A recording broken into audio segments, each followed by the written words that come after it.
At a certain point, I realised in order to really affect change and really deliver, I needed to step away from the doing and start doing more of the leading.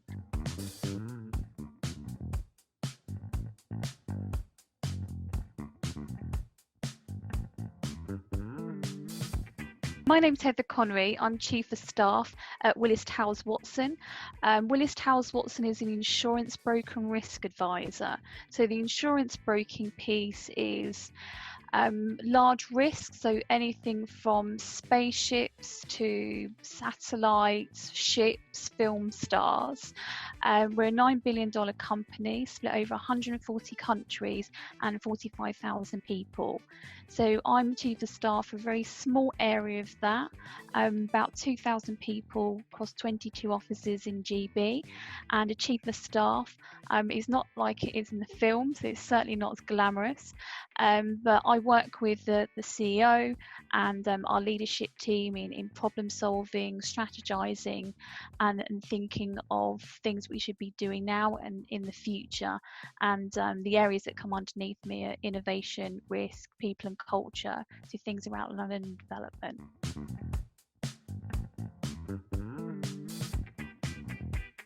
One of the things that I found really different from school as opposed to work, and I picked this up in my work school experience, was at school you've kind of got all these written and unwritten rules and you're really conscious of them, and you're also trying to work and get qualifications.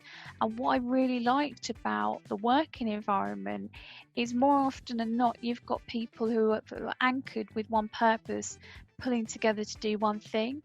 And so for me it was very important, due to that very early life experience I had, that I would work for a company that had a good positive culture. What I love about broking, and specifically Willis Towers Watson, is the fact everyone is there because they want to be and create the best experience for our clients.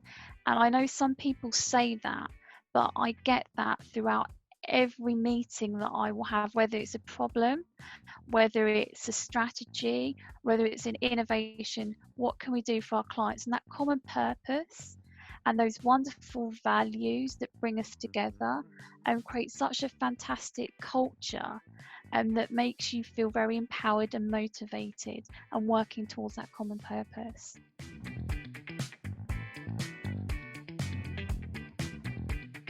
I came from a family, like parents, and there were 3 of us, and my father left, and whilst my family had, or my grandmother had some money, my father took all of that, so we had nothing, and we were in a house that hadn't been properly constructed, so that was great.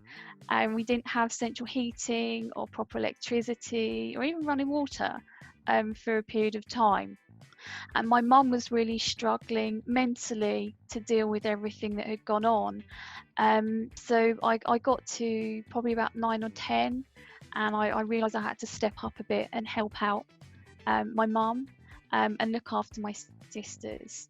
So I feel that bossiness definitely helped me in a leadership role later on. That probably didn't help with the motivation piece, but there are elements from it that I can see today that had I not gone through that, I probably wouldn't be where I am today, if that makes sense.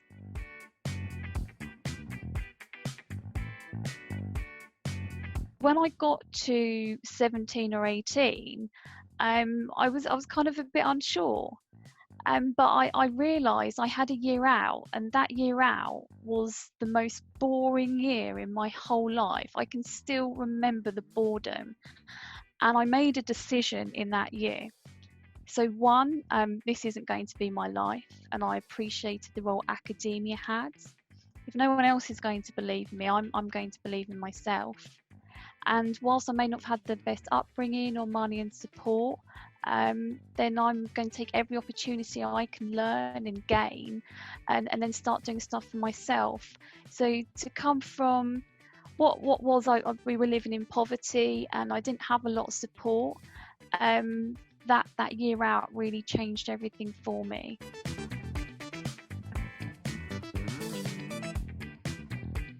I found myself in my 30s thinking, goodness, what am I going to do? Because I think overall it's about being happy and living your passion, doing things you're interested in.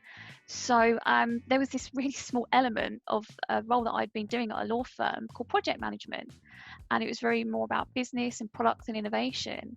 So I made a decision to step down slightly, financially and status wise, and started working in my current role. And then I just kept progressing from there, and I actually achieved what I wanted to achieve a few years ago, which was doing program management and change management.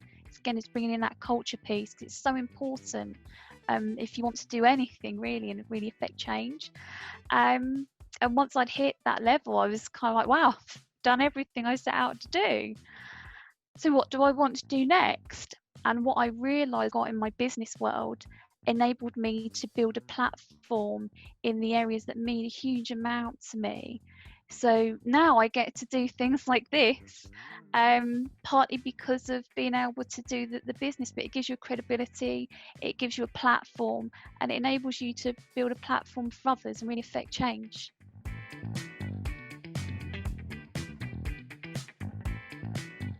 I thought about, what about if I could get involved in a job where we could see what might happen in the future and then plan for that and then take action. So each stage was project management, and then a strategic project manager, and then running programs where you've got to kind of control all of the various projects working in one direction. And then at a certain point, I realised in order to really affect change and really deliver, I needed to step away from the doing and start doing more of the leading.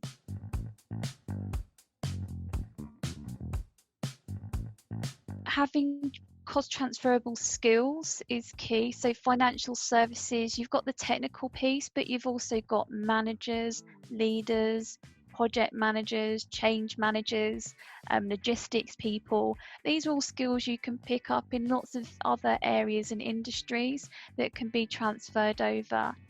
If you can get in and get some work experience, then great, go for that. But even if you can't do that, one of the things that has greatly helped me in my career is around mentors, coaches and sponsors. So if there's somebody that you know that works in the area, or even has an adjacency to it which you can build upon, then just reach out to them, be it on LinkedIn or some other medium, because most of us have all benefited from that one person who we did reach out to and say, look, can you help me? And they did. So there's definitely a number of ways to go about doing it. So even if you haven't been able to cover it off in academia or even get that right work experience, there's other avenues you can go into. You can start investing in yourself and getting other people to invest in you. And take any opportunity experience and work out how you can benefit from it. But the majority and the biggest piece of advice I would give anybody is be happy and do things that incite your passion and inspire you, because you can't go much wrong there.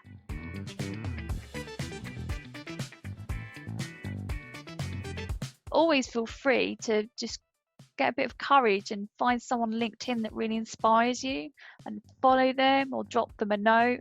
Worst case scenario, they're going to say no, but more often than not, they tend to say yes.